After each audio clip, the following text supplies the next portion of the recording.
पूरी रात सो न सके ताराचरण शाक्त। यही सब सोचते रहे, विचारते रहे वह। भोर के समय हल्की सी झपकी लगी उन्हें और उसी अल्प समय में सोनालिका के मृत्यु प्रांत की सारी कथा बतला दी उनके आकाशचारी गुरु स्वामी परमानंद परमहंस देव ने।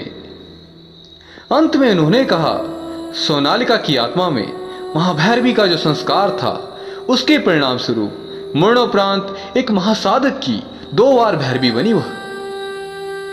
संयोग ही समझा जाएगा इससे कि दोनों बार साधना भूमि में ही मृत्यु होगी बेचारी की।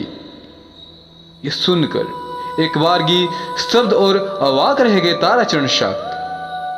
फिर उनसे रहा न गया और चल पड़े इस खोज में कि तीसरी बार कहीं जन्म लिया है सोनालिका ने। खोज सफल हुई।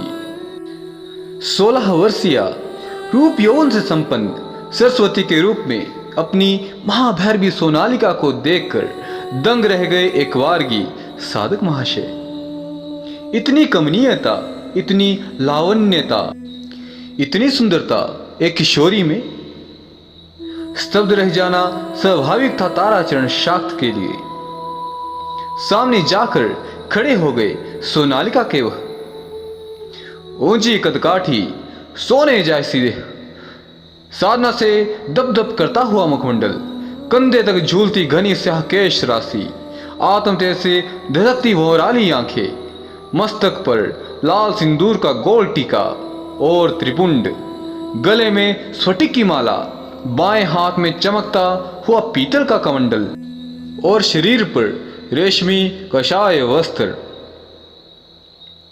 300 वर्ष से अधिक आयु व्यतीत हो जाने पर भी युवा लग रहे उस सन्यासी को अपने सामने देखकर आश्चर्य और कौतूहल से भर उठी सरस्वती अपलक देखने लगी, सिर उठाकर उस सुंदर और युवा साधक को।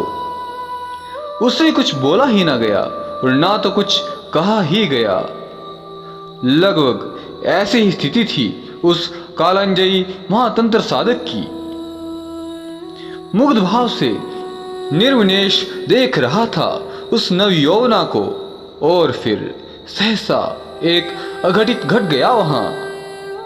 थोड़ा सा आगे बढ़कर साधक ने अपना दाहिना हाथ सरस्वती के मस्तक पर रख दिया।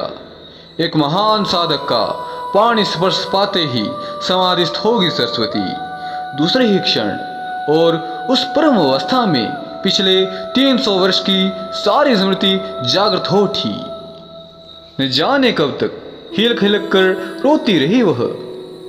महासाधक के चरण भीग उठे एक वारगी महाभैरवी के आंसुओं से।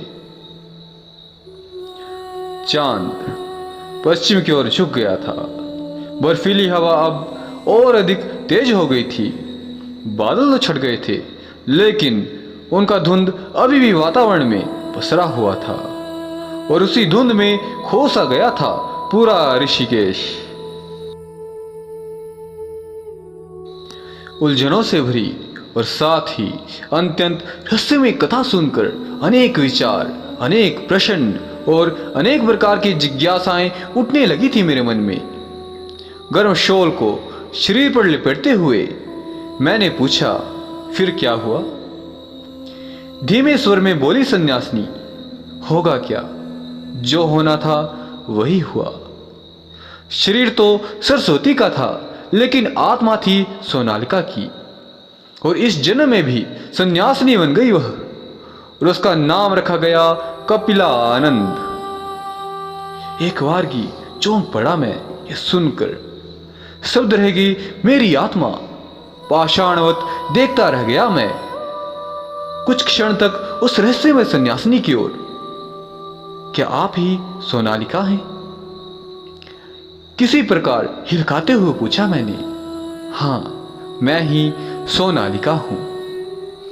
इतना कहकर अपना दाहिना हाथ मेरे सामने फैला दिया सन्यासिनी ने।